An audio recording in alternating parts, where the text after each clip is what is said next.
Lux presents Hollywood.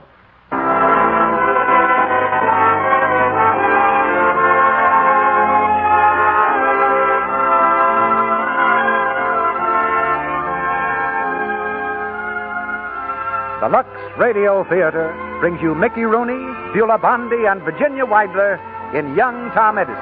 Ladies and gentlemen, your producer, Mr. Cecil B. DeMille.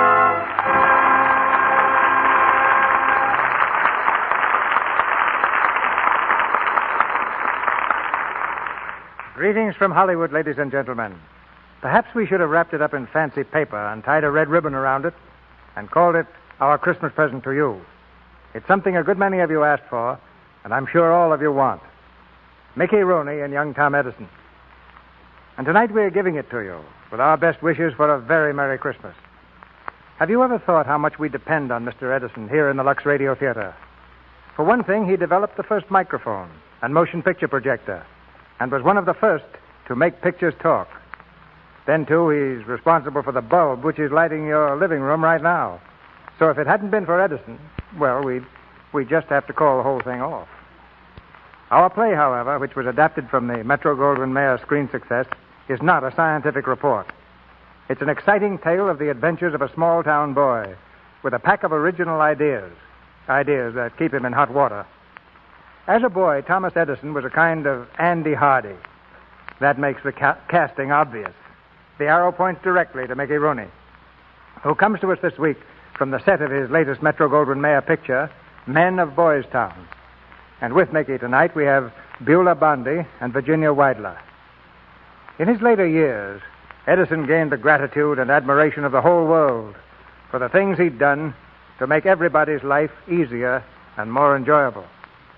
And today, behind the scenes everywhere, scientists are working to make life easier still. In fact, they've done a lot for every member of our audience who's a Lux Flakes user. And I hope that includes every woman listening tonight. They worked for years, and always will work, to make our product outstanding in its field.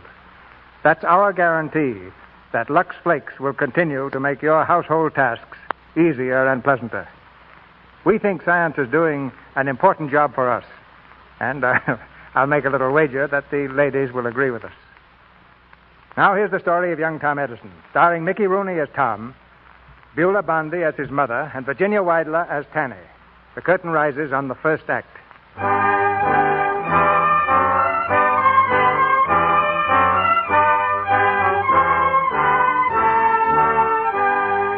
This is a story of triumph, the triumph of a typical American boy who was blessed with three gifts: courage, imagination, and faith. His name might have been John Jones or Bill Smith, but it happened to be Tom Edison. When Tom was 15, the cellar of his father's house in Port Huron, Michigan, bore evidence of great things to come. For this was Tom's laboratory. An old workbench supported a homemade telegraph, and the battered desk was filled with chemical bottles, all of them impressively labeled poison. On the wall hung a length of rope, which ran up through the cellar door and connected with his sister Tanny's bedroom window on the second floor. This was Tom's latest invention, an automatic window closer. Tom? Oh, Tom? What do you want, Tanny? Tom, there's a rope on my window. I know it. I put it there last night. What's it for, Tom? It's an invention, a window closer. I pull the rope down here in the cellar, and your window closes automatically. Saves you from getting cold in the morning. Oh, Tom, that's wonderful. Will it work? Sure, it'll work. Hey, you want to see it? Yeah, try it. All right, now watch. It's early in the morning, and you call down and tell me you're awake and ask me to close the window. I go over here to the rope and pull it hard, and the window closes. Tom, you broke the window. Yeah, something must have gone wrong. I'll be right up. Tanny, why can't you be more careful? You might have killed somebody slamming a window like that. Tanny didn't do it, Pop. I did. You were down in the cellar. I did it just the same. I pull a string down there, and it closes the window up there. I must have pulled it too hard. I suppose it never occurred to you that the broken glass might have hit someone, cut them badly. No, sir, it didn't. No, it didn't. Come on to breakfast, and take your hands out of your pockets. Yes, sir. I'm sorry, Pop. I haven't got enough on my shoulders without paying for broken windows. Any other father'd warm your pants, am I right? Well, Don't interrupt. Sam, don't. I'm sure he's sorry. After all, it was an accident. Accident. It's always an accident. Now, Sam. All right, children, you'd better hurry or you'll be late for school. Goodbye, Penny. Bye, Mom. Bye, Father. Come on, Tom. Yeah. Goodbye, Mom. Goodbye, Pop. I'll be over. What's up for that milk? Oh, Tom. Oh, I guess I knocked it over. I guess you did. I'm sorry. I'll clean it up, Mom. You just sit No, down there. Tom, I'll do it. No, Mom, please. Tom, I the can... coffee. Now what have you done? I didn't see it, Pop. It was right on the edge of the table. Go to school. Go to school before you pull the whole house down. I'm sorry, Pop. Go ahead, Tom. Go ahead. Goodbye. Goodbye, Pop. That boy's a real problem, Nancy. Every time you wake up with a cramp, Sam Edison, you take it out on Tom. I haven't got a cramp, and you pamper him too much. Well, he's a little different from the others. Yes, that's what I'm worried about. He has that Yankee trait of tinkering with useless things. Like the window upstairs. Like that telegraph wire of his that old man Dingle hurt his leg on. If you remember, that cost us $11. Just wasted. You're inclined to be too easy with him, Nancy. If you're not careful, he'll be no good to himself or anybody else. Well, maybe you're right, Sam. You're wiser than I am. Now, Nancy, when you agree with me so easily, it makes me think I'm wrong. No, truly, Sam. I'll handle the boy just as you say. After all, you're his father. Nancy, you're a faker. Yes, maybe I am.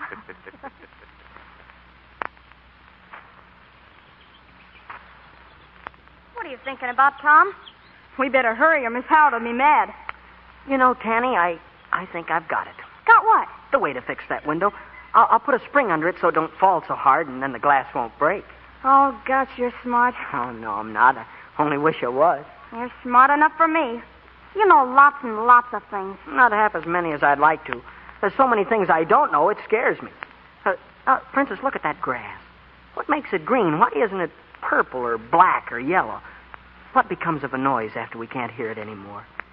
Say, wouldn't it be great if we could keep a sound? Keep a sound? You mean like thunder? No. Good things, great things that people say. Men like George Washington and Ben Franklin. Of course, you couldn't do it, but it's a great idea just the same. Yes, but don't think about it now, Tom. You've got other things to worry about. What things? Oh, just things. What do you mean? Well, Go ahead, what? Tom, I didn't want to tell you, but Miss Howard's mad at you again. Yeah, what for? Well, you know, yesterday when she asked me to name the 33 states of the Union, you were tapping them out on the desk for me in Morse code? Yeah, I shouldn't have done that. That was cheating. Yeah, that's what Miss Howard said. Huh? You mean she caught on? Joe Dingle told her. He knows I can read Morse code, and after you left yesterday, he snitched on you. Oh, I guess I'm in for it, huh? She said she was going to make you stay in the cloakroom all day. Is that all? Oh, I don't mind that. You don't? No. I got something I want to do anyway. What? Well, look, Tanny. You see this little bottle? It's hydrochloric acid, and this other one is concentrated ammonia. I'm going to mix them both together. Yeah? Then what'll happen? I don't know. That's what I'm going to find out. Tom, will it make a noise? I don't know. I never tried it before. But how do you know it won't blow up? I don't. That's why I want to mix them to find out.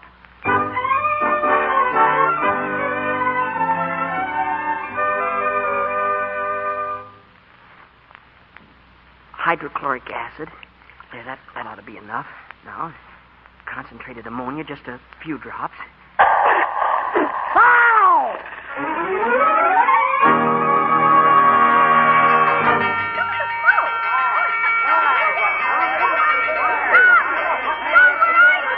It's all right, everybody. It's not a fire. Just smoke. It's just smoke. Tom, are you all right? Sure, Tanny, I'm all right, and I don't have to worry about hydrochloric acid and concentrated ammonia anymore. They don't mix.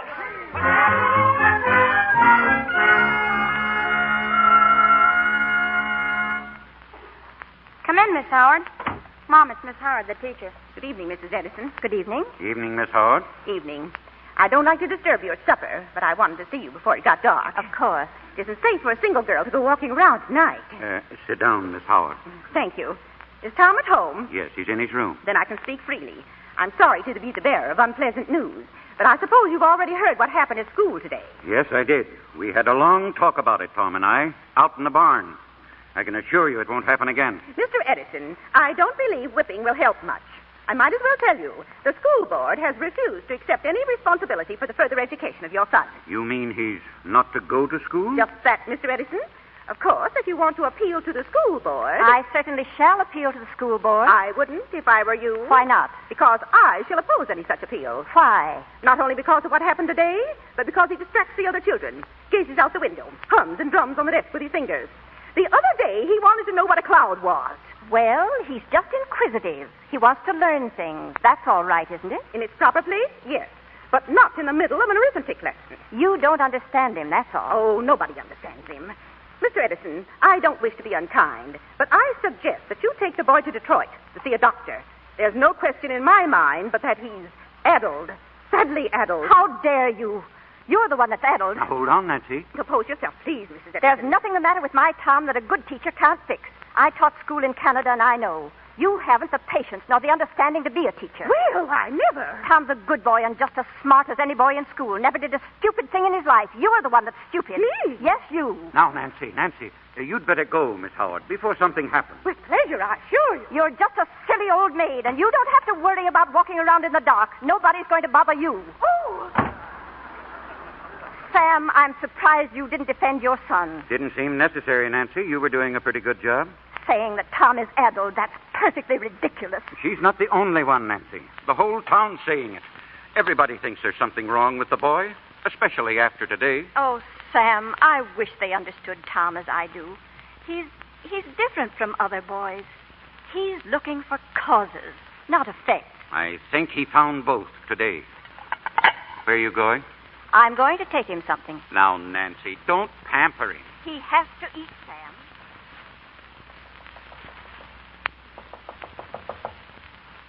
Tom? Yes. Well, Tom, Hello, Mom. your friend, Miss Howard, was just here. Yeah, I know. I heard her. Have you been crying, Tom? Have you? Well, it's not about the licking Pop gave me. It's just that what he said is true. By tomorrow morning, everybody will know I was kicked out of school because I'm addled, crazy. You're not going to be afraid of what anybody says, not tomorrow nor any other time. Port Huron isn't the whole world, Tom. There's a much bigger world beyond here. And someday you're going to be a part of it. An important part of it. Mom, you know I'm not addled, don't you? Why, of course you're not, dear. Silliest thing I ever heard. But Pop thinks I am. No, he doesn't. I heard him tell you. Shh, your father's just a little upset. Now try not to worry him. He loves you. He loves all of us. All right, Mom. I won't do a thing to bother him. That's a good boy. Now, won't you eat something? I don't feel like it. There's something there you like very much. Look. Apple pie and milk. My favorite. Oh, thanks, Mom.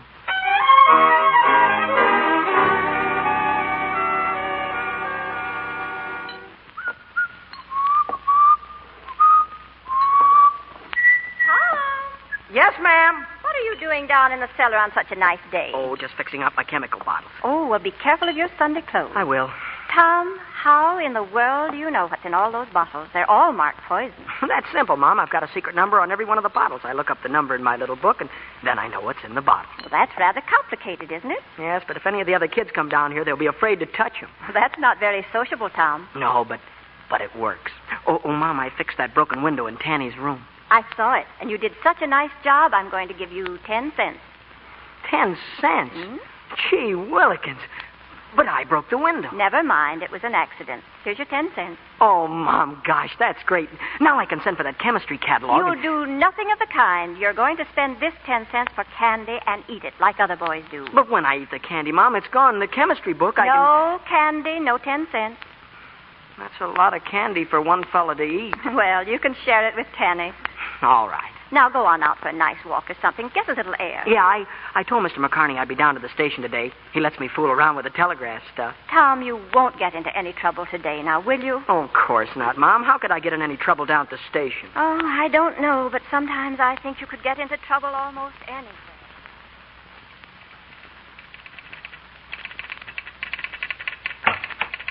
Hello, Mr. McCartney.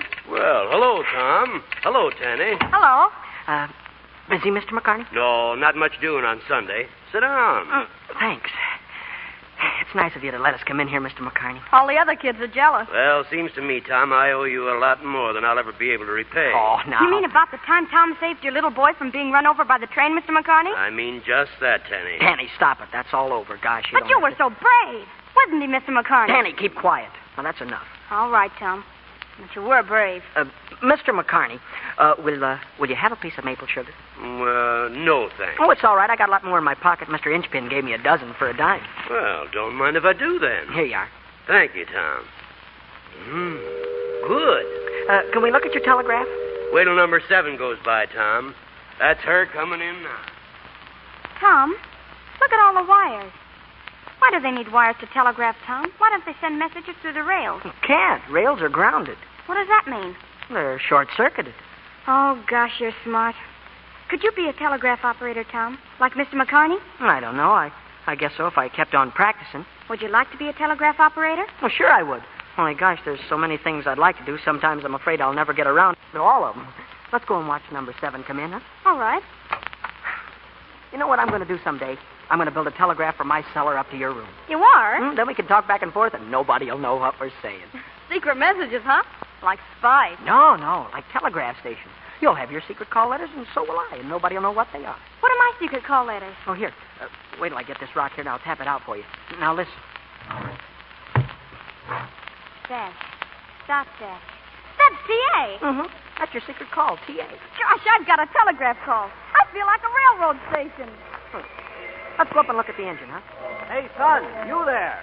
Tom, that man on the train's calling you. Hey, Yes, sir. You calling me? what's got in that bag, son? Maple sugar? Fine. You want to sell me a piece? Oh, yes, sir. For a nickel. All right, hand it up here. Here you are, sir. There's your nickel. How much did this piece cost you, son? A penny. Well, that's a nice little profit. Yes, sir. Hey, Sonny, you got any more? Well, sure I have. Well, bring it in the train. There's a lot of hungry people here. I'll be right there. Tanny, I'm going to get on the train. You wait here, huh? Tom, remember what Mom said. Don't get in any trouble now. Oh, don't worry. I'll be right back. Here you are, son. 10 cents. I'll take 2 of them. Yes, sir, right here. Let's have another one, boy. Just a minute, sir. Where's mine? I'm getting it, ma'am. Let's see now. I've only got 4 left. Well, I'll take 2. Here's $1. Can you change No, it? ma'am, I can't. Have you got change, mister? Well, let's see. Please, mister, hurry. The train's going to start. Here I've it got to is. get... here you are, ma'am. Here's your change. Wait, are you sure that's right? Yes, ma'am. 90 cents. Excuse me. Oh, yes, thanks. Say, son, I wanted another one. I'm sorry, mister. I can't wait. I've got to... Hey, let me off. Let me off the train. Stop the train. Come back here. Where do you think you're going? Conductor, I've got to get off. Stop the train. Oh, you're too late, son. We're on our way. Oh, please let me go. I've got to get home. Mister, please, my sister. No. Don't try to jump now. You're on this train. You're going to stay. You can telegraph your sister from Detroit. Detroit. Danny! Tell Mom I won't be home for supper.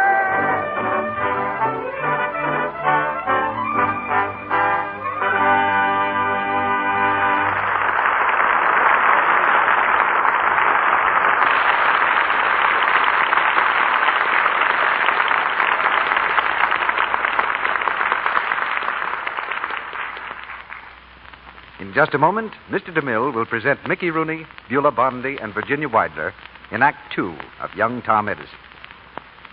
And now let's look in on our favorite family, the Brownings. It's late afternoon, and Midge and Dot are helping Mother Browning with a batch of Christmas cookies.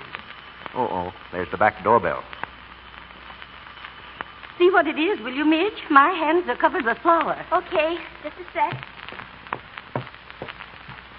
It's the Christmas tree. Dot, did you ask Mother about the party? Party? What party?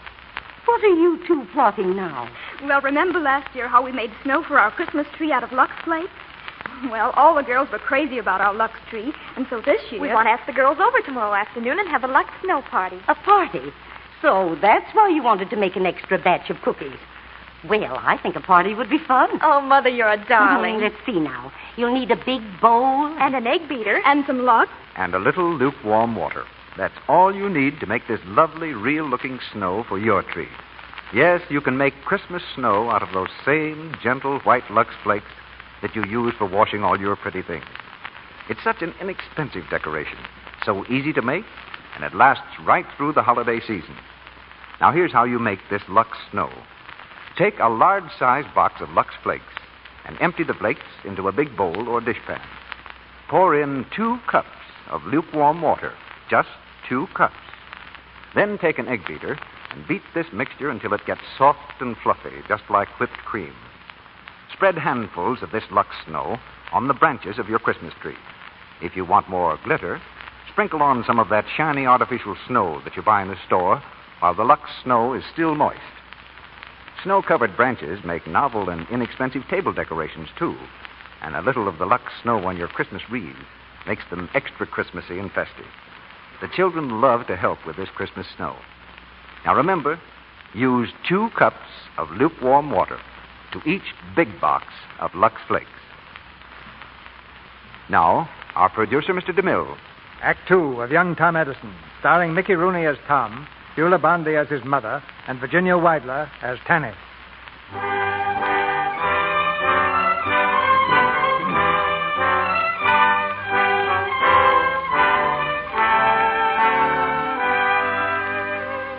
When the train that spirited Tom Edison away returned to Port Huron, a reception committee was waiting for him at the station.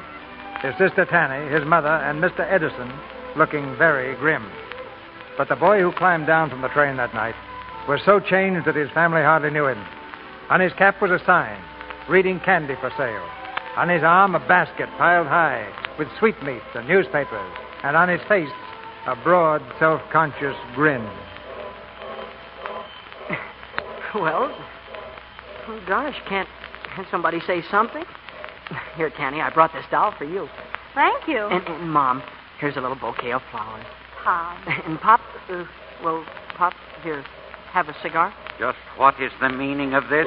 Well, I'm in business. In business. Sam, it's very late. Suppose we talk about this when we get home. Come along, Tanny.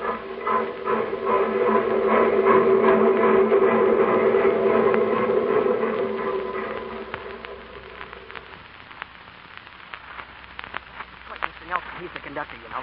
He fixed it up with the railroad, and I bought the basket of merchandise on credit. Mr. Nelson lent me the cap, and I painted the sign myself. Tom, it's beautiful. Huh. Sam, don't you think it's all right? I mean, well, it might help out, you know, Tom making a little money, and Tom, you really think you can make money out of this, don't you? Well, no, not an awful lot. Not at first, anyway. But after a while, you can, sure. Huh? Yes, sure. You see, I was thinking that maybe I could get permission to put men on other trains. Who knows, maybe someday I'll have a lot of people working for me. People like to buy things on trains. Don't you think so, Father? Perhaps. But I hope you don't think you've talked yourself out of a licking. Oh, gee willikers. You've got to be punished for climbing on that train and going away. But that's not fair. I didn't mean to do it. Don't, Tom. Not tonight, anyway, Samuel. Run along, children. I want to talk to your father. Good night, Mom. Night, Pop. Good night. Sam, he only wants to help out. The son of Sam Edison, a peddler. Well, if it keeps him busy till he goes back to school. He can't go back to school. They won't take him. I think they will, Sam. Something tells me there'll come a time when they'll understand him the way we do. We? Yes, Sam. When people find out he's not just a silly boy, but he's almost a man. And that deep down inside of him there's something very real, something very wonderful, struggling for expression. Nancy, you don't really think that, do you? I know it, Sam. I'm as sure as can be. I'm not as tolerant as I ought to be, I suppose. Father and son should be closer to each other. Know one another better. Why don't you have a talk with Tom? I think I will, one of these days.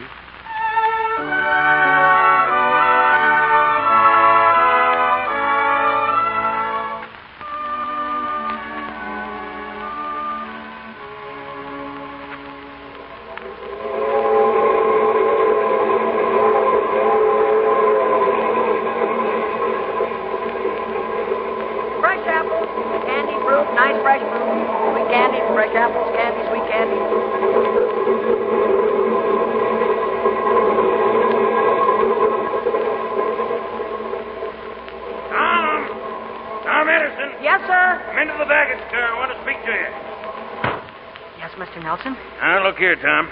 I'm the conductor on this train, and I've got a certain amount of responsibilities. One of them is to look after the baggage car. Now, what's all this stuff in here? Just chemicals. Chemicals? Yes, sir. I thought I could set up a little laboratory in here, and then I wouldn't lose any time on my experiments. Well, I'm sorry, Tom. You'll have to get rid of some of this stuff. The car's so cluttered up, there's no room for baggage. But, Mr. Nelson... That's my last word, Tom. Razor! Oh, Tom Edison. Oh, here I am, Mr. Hodges' baggage car. Well, I brought it for you, Tom. Oh, the printing press. Yep, here she is. Where's it go? Oh, right in here, Mr. Hodges. You better give me a hand with it. All right. Here, it looks heavy. 1, 2... oh, it is. She goes. Oh, gosh, it's a beauty, isn't it? All my life I've wanted to own a printing press. How much do I owe you, Mr. Hodges? Well, I carted it all the way over from the yard. $2. How much? All right, make it $1. Oh, that's better here. You taking the press back home, Tom? Well, I'm not sure yet. I sort of figured on keeping it in the car here. Well, bye, Tom. Goodbye, Mr. Hodges. Thanks again.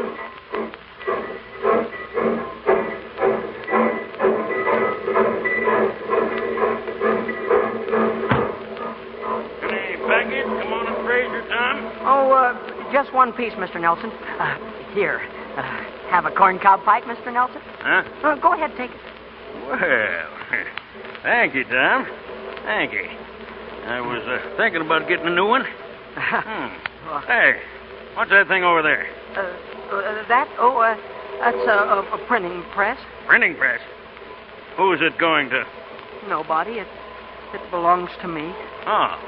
Oh, you're taking it home. Light up your pipe, Mr. Nelson. See how it draws. It's a good one, you know. Costs 10 cents. You won't have much time to use the printing press, Tom. You're not home enough. That's just it, Mr. Nelson. I'm going to keep it in here in the baggage car. You're going to what? Now, don't get mad. Let me explain. Here, take your corncob pipe. No, listen, Mr. Nelson, please. I knew there was a catch to it. There's no catch. I want to print a newspaper on the train right here in this baggage car. A newspaper? Next, you'll be raising chickens in here. Listen, Mr. Nelson, there's going to be a war between the states, and people all along the line are going to be anxious for news. Well, but we can give it to them fresh, hot off the griddle. Every time the train stops, I can run into the station and get the latest news. This railroad isn't in the publishing business. No, but it's patriotic, isn't it? Well, if we can tell the people what's going on and tell them the minute it happens, we're not only doing them a service and the railroad a service, but we'll be doing the United States government a service as well. Don't you see that? Well, yes, I do. But suppose the division superintendent finds out. Oh, he'll thank us. He'll think we're loyal, patriotic Americans. And that's what we are, aren't we? You bet we are. But remember, this is the last thing you're going to bring in this baggage car. Understand? Oh, yes, sir. Here, Mr. Nelson, have another pipe, huh?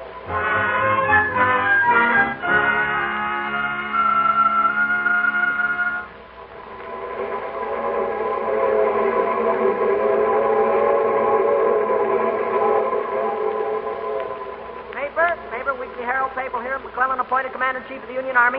Oh, good morning, Captain Brackett. Good morning, Tom. Paper Captain, you got a new Commander-in-Chief, you know. Yes, so I understand. And a good choice, too. Yes, sir.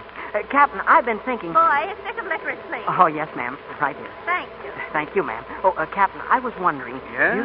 Do you suppose the Army would be interested in a new explosive? An explosive? Oh, they've got lots of explosives, Tom. Oh, but this one's better than anything they've got. Is that so? What's the name of it? Well, I call it the Tom Edison High Powerful All Explosive #1. Oh, something you made yourself. Yes, sir. You shouldn't play with explosives, Tom. They're very dangerous. Oh, what's a little thing like danger when you're doing it for your country? This is a wonderful explosive, Captain. You want to see it? I've got it right here in my pocket. Well, let's have a look at it. Here. In this little bottle, see? Well. What's it made of? Well, there's some sulfuric acid in it, and there's some nitric acid. And let me see. Some glycerin. What was that again? Sulfuric acid, nitric acid, and glycerin. Yes, sir.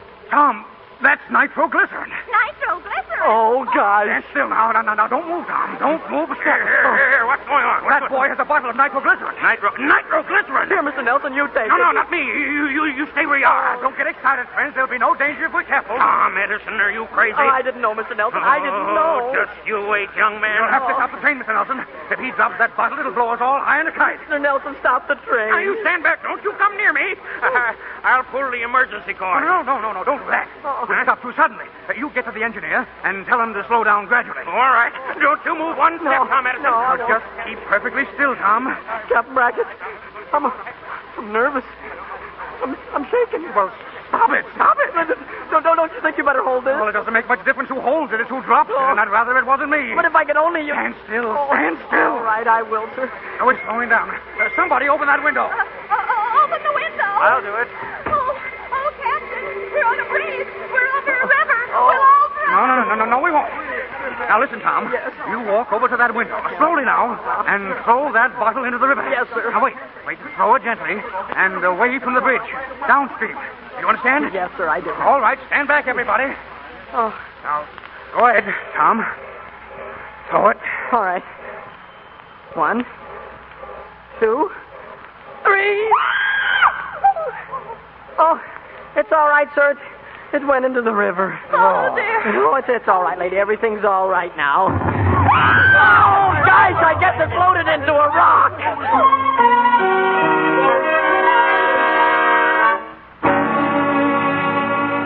You little fool. I'll teach you to bring chemicals on this train. No, Mr. Nelson, please. You blithering idiot. Oh. You or my boy will do more than box your ears. Now get off. Get off this train, and don't you come back.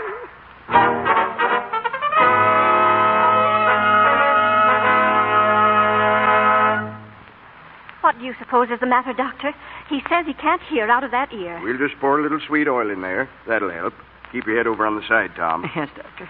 Mr. Nelson kept hitting him on that ear, Doctor. Oh, you can't blame Mr. Nelson, Mom. It was my fault, the whole thing. Just the same, he shouldn't have struck you. Tom, just think. Your candy and peanuts and oranges, all gone. Oh, that's all right. A fine state of affairs. All you've got to show for your work is an earache. Everything happens for the best, Sam. The way Tom was going, it wouldn't be no time at all before he put the railroad out of business. Oh, hold still. Don't move, Tom. Does it hurt, Tom? What? Does it hurt? Your ear. Oh, a little. Do you think it'll affect his hearing, Doctor? I can't say. Not until the swelling goes down. Sometimes there's nothing like a good box on the ear to sharpen a boy's senses. Eh, Sam? Well, I'll be running along. I'll see you to the door. Oh, by the way, how's that pain in your side, Mrs. Edison? Been bothering you lately? Not a great deal, Doctor. I think it's getting better. Tom, Oh, yes, sir. there's one thing I shall insist upon from now on. What's that, sir? You're to get rid of those chemicals. Throw them away or dispose of them any way you like. But you're never to bring them in the house again. But why, Father? Why? Because I say so, that's why. Oh, that's a fine reason. All right, I'll give you another reason then, since you don't like that one. Because you're not competent to handle such things. You're too irresponsible and... And addled? Is that what you mean? Yes, Tom, I'm afraid that's what I mean. And from now on, there'll be no more experiments. You understand? You understand? Yes, sir. Yes, sir.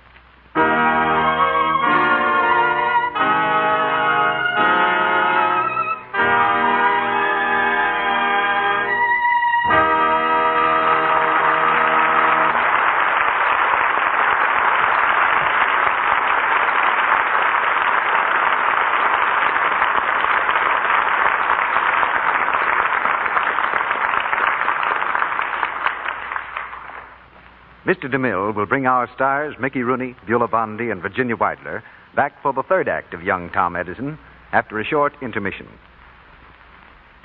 Have you ever stopped to think how often old proverbs contradict each other? For instance, too many cooks spoil the broth, yet many hands make light labor. Well, when it comes to preparing that swell Christmas dinner you'll be eating on Wednesday, I imagine most mothers would vote for proverb number 2. Mothers appreciate helping hands at Christmas time, hands that help in a lot of ways, like washing the dishes after dinner. Speaking of dishwashing, here's a cheerful thought. Helping hands needn't ever fear they'll become dishpan hands. There's wonderful new Quick Lux to save you from that. I've told you about the dramatic one-hand tests made by hundreds of women in a laboratory under conditions similar to home dishwashing. The tests were absolutely impartial. Each woman put one hand in Lux suds, her other hand in suds from a different soap, for exactly the same time, 20 minutes, 3 times a day, for weeks. All told, 5 popular soaps were tested. At the end of the tests, the Lux hands still looked soft and smooth, while the other hands were red, rough, unattractive. Lux proved kinder to hands than any of the other soaps tested. Now, there's a very simple way you can prove this for yourself. Just change from harsh soaps to new Quick Lux for your dishes. You wouldn't wash your face with a harsh laundry soap for even one day. So why expose your hands to such a soap in your dishpan? It's foolish, because new Quick Lux is not only gentle, it's thrifty and it's fast. Get the economical big box and use it for dishes every day. We pause now for station identification. This is the Columbia Broadcasting System.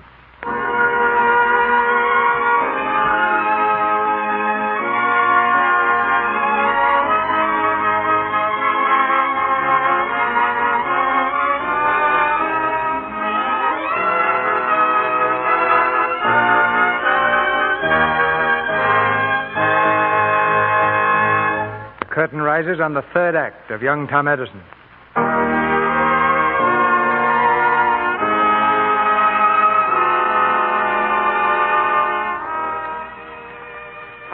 Laughed at by the townspeople, scorned by boys of his own age, young Tom Edison couldn't stand his troubled life in Port Huron any longer.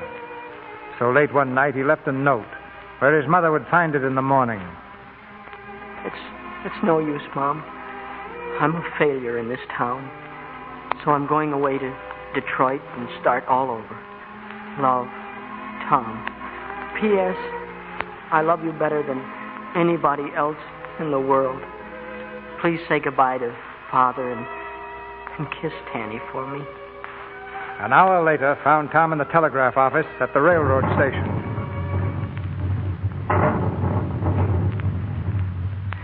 And you know I can read and send Morse code as good as, well, almost anybody, Mr. McCarney. Yeah, it's so, Tom. Well, then, would you recommend me for a job? Well, yes, but who's going to hire a 16-year-old boy as a telegraph operator? Maybe somebody will, in Detroit. Detroit? Are you figuring on leaving home? That's just what I'm doing. Does your mother know it? You know you'll break her heart if you go. And I'll break her heart if I stay. Will you lend me some money, Mr. McCarthy? Now, hold on, Tom. I'm willing to do almost anything for you, but I'm not going to finance you into breaking your mother's heart. I'm doing it to help her. I've got to get away from this town. Now, look, Tom, why don't you just go as far as Fraser? Have a talk with your brother, Bill. Maybe he can straighten this out. Bill doesn't know anything about it. He'd just make me come back. Mr. McCartney, won't you just lend me enough to get to Detroit? I'll pay. No, Tom, I won't. All right. That's number 9 coming. I'll ride in the engine with Mr. Miller. Don't be a fool, Tom. A fool. That's what you think of me, just like all the rest of them. Well, I'm going, and you're not going to stop me. No, I won't stop you, Tom.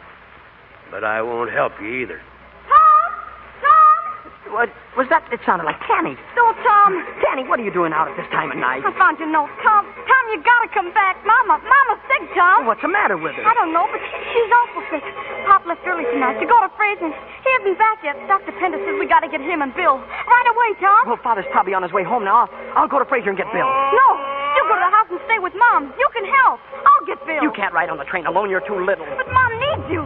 Please, Tom. All right, but be careful. Come back on number 7 and bring Bill. I will. Hurry, Tom, hurry.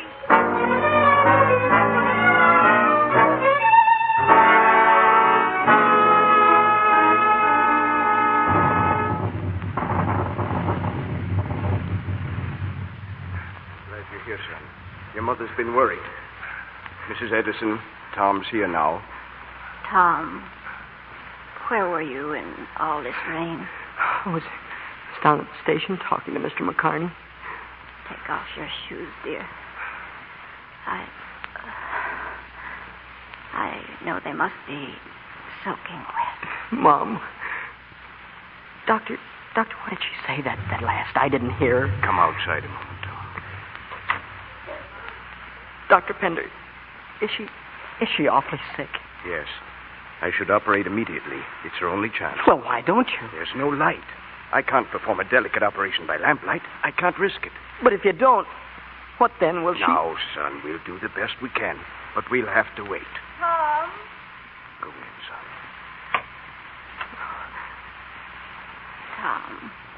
Tom. Mom, can I do anything? You can help the doctor. Anything he wants. And tell Tanny to go to bed. You're the head of the house now till your father comes home. All right. Mom. Yes, dear. Mom, I was going to run away tonight. Yes, dear. I wrote you a little note. I know, dear. Tom, whenever you're hurt, write a long letter saying exactly what's on your mind. Then read it and tear it up. I was mad at Father. I understand, dear. After all, when a man is hurt, he has to get angry with someone. That's what mothers and fathers are for. I'm never going to leave you as long as I live. Of course. Of course you're not. Now, you try to sleep, Mom. I'll be right outside. Dr. Pender, it's dangerous to wait till morning, isn't it? Yes, Tom. Every moment we lose permits the infection to spread further. Oh, we got a lot of lamps, 10, maybe 15 of them. Lamp light won't do, my boy. But you said yourself that if we wait around, she may... Dr. Pender, you got to do it now. You just got to. You can't wait. Tom, stop it. Believe me, son, it's the only thing to do. A doctor can't work in the dark. He needs light. Perhaps someday it may be different, Tom. Perhaps someday the world's work won't have to stop when the sun goes down. But that won't be in my time, nor in yours. Dr. Pender. Yes? Doctor, I was just thinking, suppose I got a mirror. A big mirror. That'd help, wouldn't it? Mirror? What good would that be? Well, don't you see? A mirror reflects light and magnifies it. We could set it up in the dining room and put all the lamps in front of it and then... Don't be ridiculous. But, Dr. Pender... What's the matter with you? There's nothing the matter with me. I'm trying to save my mother's life. You need light to operate, and I can make it for you. Have you got a mirror in the house? A large one? No, sir, but I can get it. I'll go down to Mr. Dingle's store. He's not open. Then I'll just break in and take it. They can't blame me if I'm trying to help my mother. I don't believe this will work, but we can take a chance. Yes, sir. Go and get the mirror. And on your way back, bring Mrs. McConney. All right. We'll operate as soon as you provide enough light.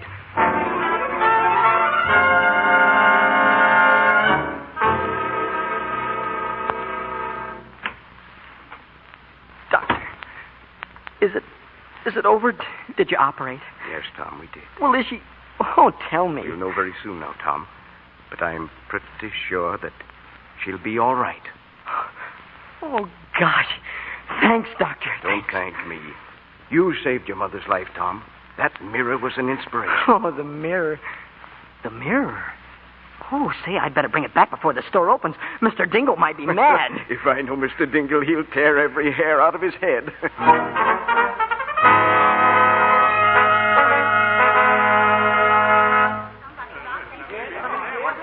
Burglars, thieves, up in robbed. They broke in that door right there, see? What did they steal, Mr. Dingle? What they steal, just a special looking glass imported from New York. I'd like to get my hands on him, that's all. Oh, excuse me.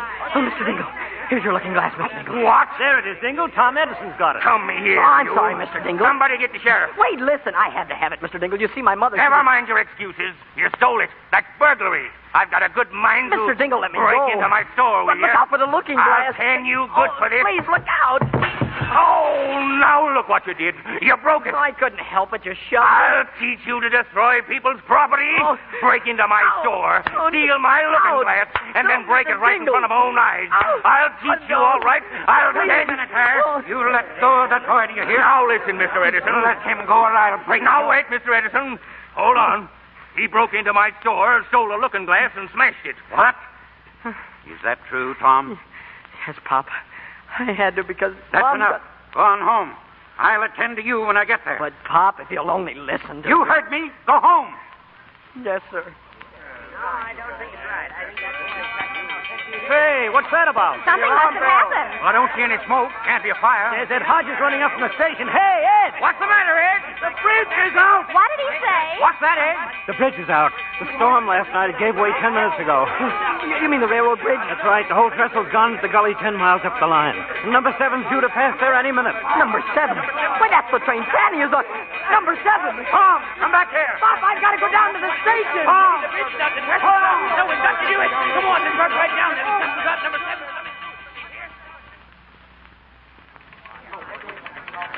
Are you getting through them yet? Can't you get any answer, Mr. McCartney? Give me a chance. Give me a chance. You've got to reach him. You've got to. Oh, it's no use. I can't get through to Ridgeway. The wires are down. Number 7 passes there in 3 minutes.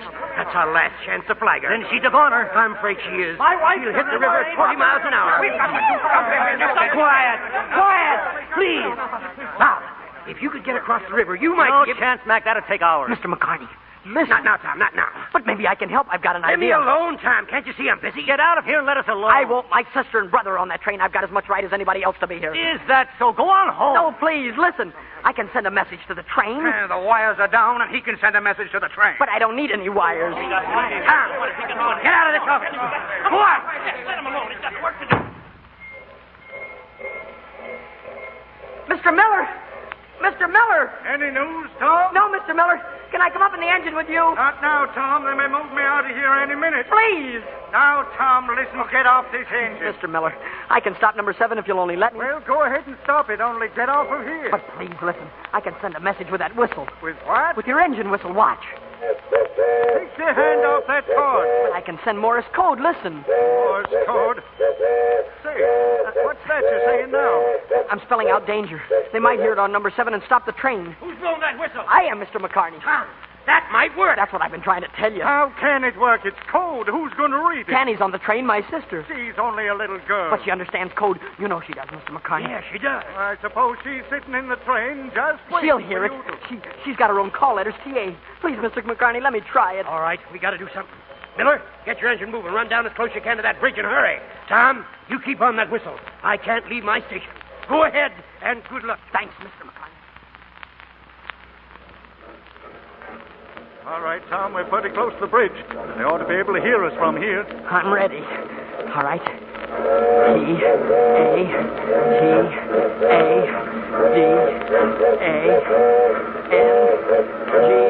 T-A-G-A-N-G-E-R. Oh, Tanny, listen. Please listen. T-A-G-A.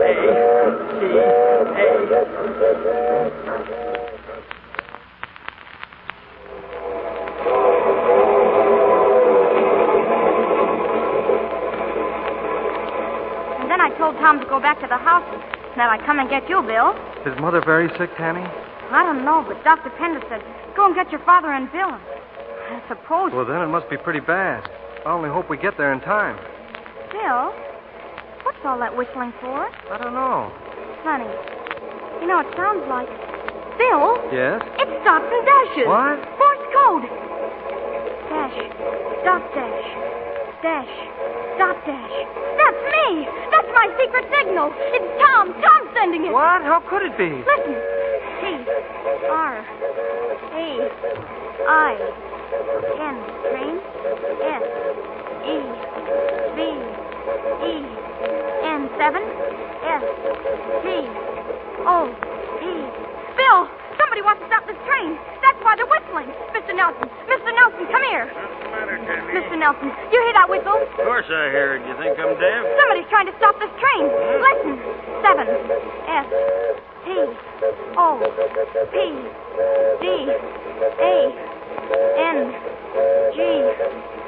S-T-O-P-D-A-N-G-E-R. What is she talking about, Mr. Nelson? She's an Edison. They're all little tets, you know. Her She brother said Tom... train number 7. Stop. Danger. Be quiet, Tanny. No, listen. B-R-I-D-G-E.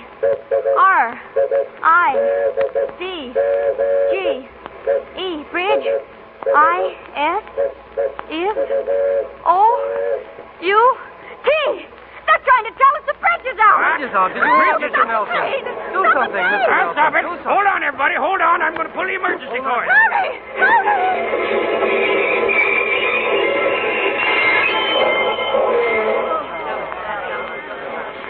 Bill, we stopped. Let me at that window. We stopped, all right. About 20 feet from the washout.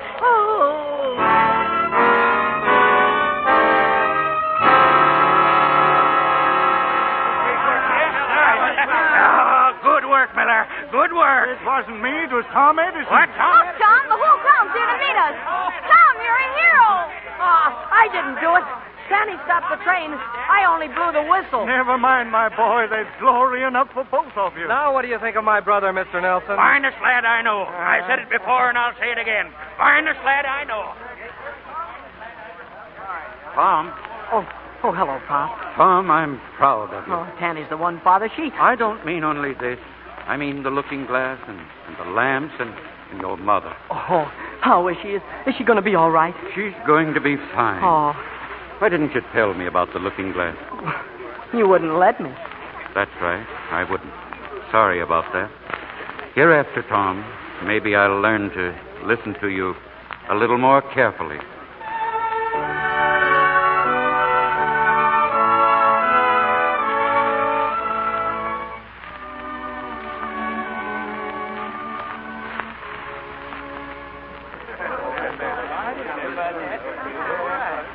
Ladies and gentlemen, as you all know, we're all down here at the station to say goodbye to young Tom Edison, wish him well in his new job as telegraph operator. Speaking for the railroad and myself, we're giving you this job, Tom, because you're a competent man, not just because you're a hero. Mr. McCarney, I don't care why you're giving it to me. I'm glad to get it. You're a real telegraph operator, my boy, and you're going to be a credit to the Grand Trunk Railroad and to me. Are you ready, son? Yes, sir. Oh, Mr. Edison, meet Mr. Jackson, superintendent of the line. Excuse me, Ken. Mr. Jackson, this is Tom Edison's father. Oh, how do you do, sir? Oh, goodbye, Pop. We're leaving. Goodbye, son. Goodbye, Tanny. Goodbye, Tom. And Mom. Goodbye, Mom. You know, I'm going to miss you terribly. Goodbye, Tom. God bless you. And, Tom, you mustn't forget this. A little package for you. What is it, Mom? Apple pie and milk. Apple pie and milk. My favorite. Oh, Mom, thanks. Oh, goodbye, Mom. Goodbye, Mom.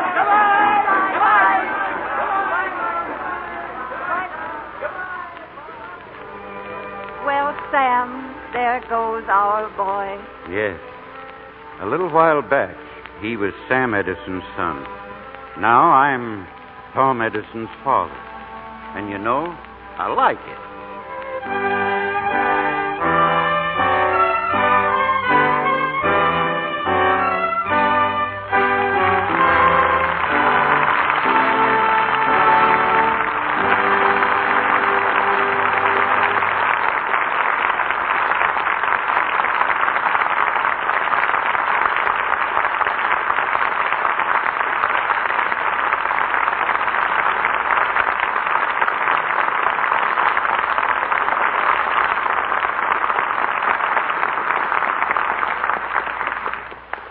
In a moment, Mr. DeMille brings Mickey Rooney back for a curtain call. And now, since we've reached the night before Christmas, I've asked Lou Silvers to play for you an old Welsh Christmas tune which I've always liked.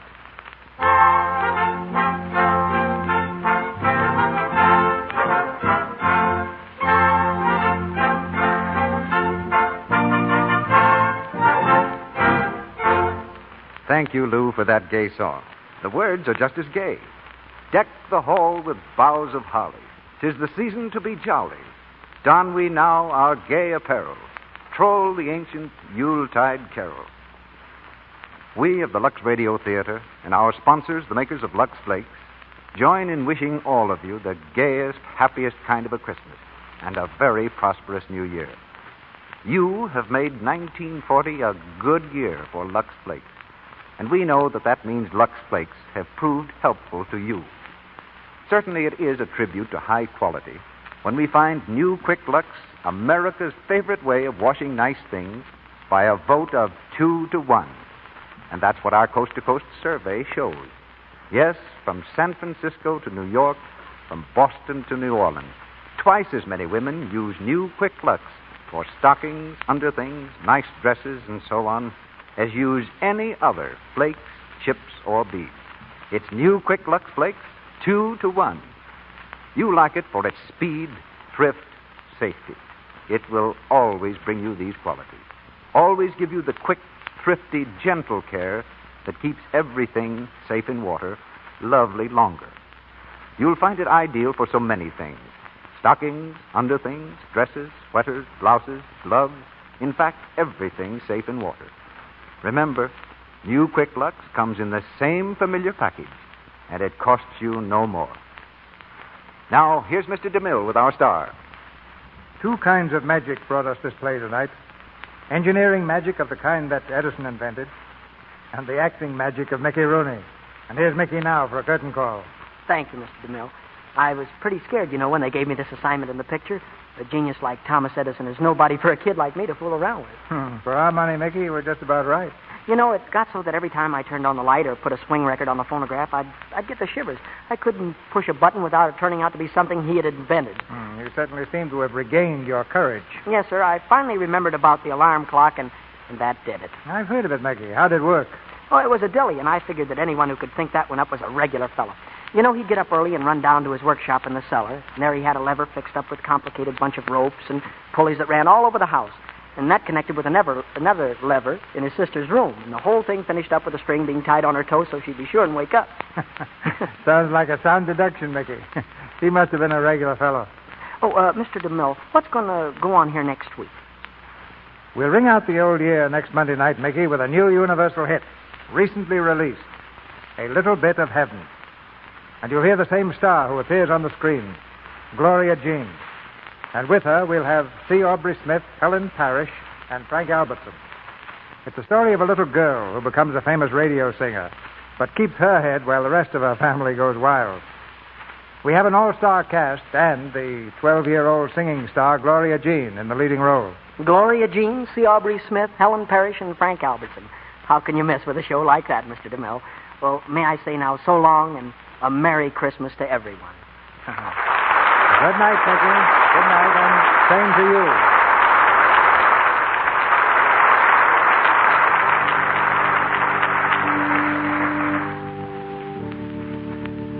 you. Before we meet again in this theater next week, the most joyful day of the year will have come and gone. In 1940, there can't be anyone in this audience who isn't thankful for this blessing that is still ours to enjoy. Thankful that everywhere in America there's still time for Christmas. So when your family gathers from far and near to join the celebration at your fireside, and the lights are blazing bright on your Christmas tree, when the children begin to laugh and play on Christmas morning, please add this hope of ours to the joy and blessing of the day. The sincere wish of our sponsors, the makers of Lux Flakes and Lux Toilet Soap, and of all this radio family, that all your family enjoy the happiest of happy Christmas times.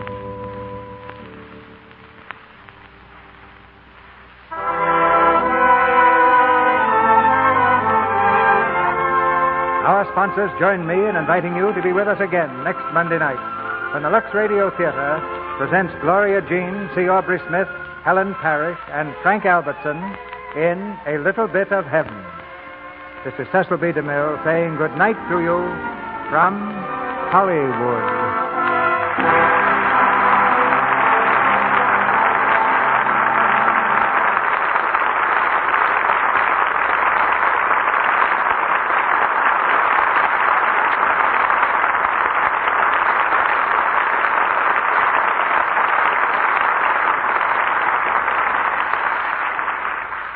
Virginia Weidler's forthcoming picture is the Metro-Goldwyn-Mayer production, Keeping Company.